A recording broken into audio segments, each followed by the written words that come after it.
you things that we've got here that I know of, and then I can tell you what The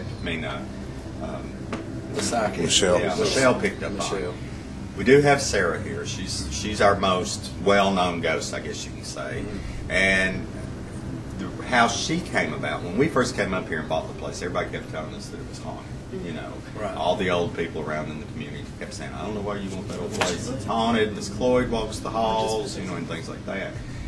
So we moved in, and right after we moved in and started working on it, because everything was painted pale pink, it had orange shag carpet in it, half of the building didn't even have floors in it, it never had central heat or air in it, it was always run as a summer resort.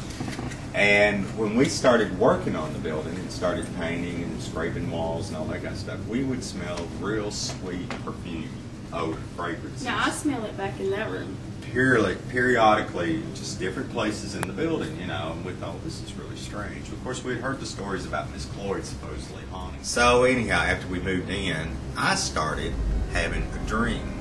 And I'm not saying just a dream that happened 1 or 2 nights. This went on for like 2 or 3 weeks. And I would have a dream about a little girl. And I could see her back, and she'd be walking down the hall, and I could hear someone calling her name, Sarah. And by the time she'd get to the end of the hall to turn, she would disappear in my dream. How old did she look to you? She looked about 8 or 9 years old in my dreams, and that's what everybody, all the psychics, that's what they seem to pick up on too, that she's 8 or 9 years old. After we got opened up, we had a Church of God retreat up here. It was a husband and wife retreat. And there was this one particular man, and the men stayed in the dining room and had a meeting. The women went on to their rooms. Well, after the meeting was over, the men went to their rooms, and this one man that was from the Church of God, and he was a policeman from Hendersonville.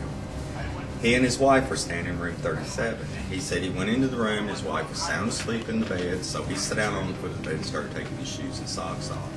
He said, as he was taking them off, he said he felt somebody was watching him.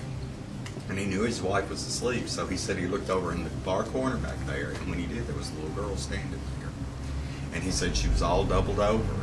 And he kept looking at her, and he said, of course, he was afraid at first, and he said when he noticed that she was doubled over in some type of pain, he said he just finally said to her, you know, said, if you won't be afraid of me, I'm not afraid of you, and I'll help you if I can. Well, he said he reached his hand out to her, and she reached out for him, and then she just disappeared.